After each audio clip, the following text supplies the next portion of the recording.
May nakita nga akong babaeng tumatawid. Ang akala ko kung sino, yun pala si Ate Zenny. Bago ko nga umpisahan ang lahat, magandang araw! At welcome sa aking mini vlog. Nandito nga ako ngayon mga ating sa San Francisco. Bibili ako ngayon mga ating ng aming ulam pananghalian. Kasarap nga kasi ngayon mga ating magluto ng sinabawang isda.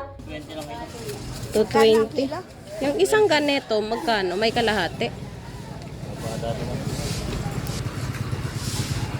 167. 165 na lang. 167. Sige, yan na. Ano kuya? Makakapal? Oo, ganyan lang. Kasi si Cyril ayaw nang makapal sa ano.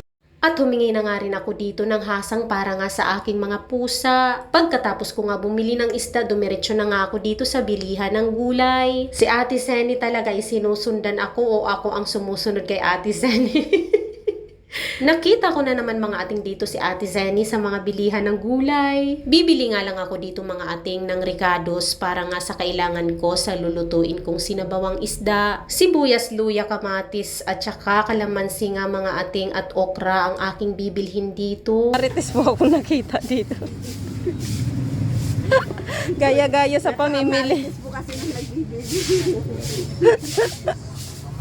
Pagkatapos ko bumili ng gulay, mga ating dumiretso na nga rin ako dito sa Angel para bumili nga ng arnis ni Cyrus. Kailangan daw nila ito mga ating sa Friday. Pagdating ko nga ng bahay, nagluto na rin ako ng kanin at nagpakulo na nga rin ako dito ng tubig. At inilagay ko na nga dito mga ating ang ricados, pagkakulo ng tubig. Namiss ko kasi mga ating ang magluto ng isda na may sabaw. At lalo na mga ating nakahingi nga kami ng malunggay kay Ate Janet. Salamat nga po pala sa nagbigay ng malunggay. Fresh nga ito mga ating, kapipitas lang ni Ate Zenny. Inilagay ko nga dito mga ating yung ulo, pinahati ko nga yan at naglagay nga rin ako dito ng laman dalawa at inilagay ko na nga rin yung okra. At ang kanin, kumukulo na. Okay ito mga ating para sabay maluto. Pagkakulungan nito ay naglagay na nga rin ako dito ng mga pampalasa. Syempre mga ating hindi mawawala yung asin at saka ang palagi ko pong ginagamit ang Maggi Magic Sarap. Disclaimer lang po, hindi ko po yan pinopromote. Iyan lang po ang palagi kong ginagamit pag tuwing ako'y nagluluto ng ulam. At ito na nga, nilagay ko na nga ang malunggay. Paborito ko nga talaga ito mga ating ang malunggay sa mga sinabawang isda o kaya gata. Nasanay nga rin ako mga ating sa probinsya na ganito nga palagi ang aming ulam. Kung hindi isdang may sabaw, paksiw,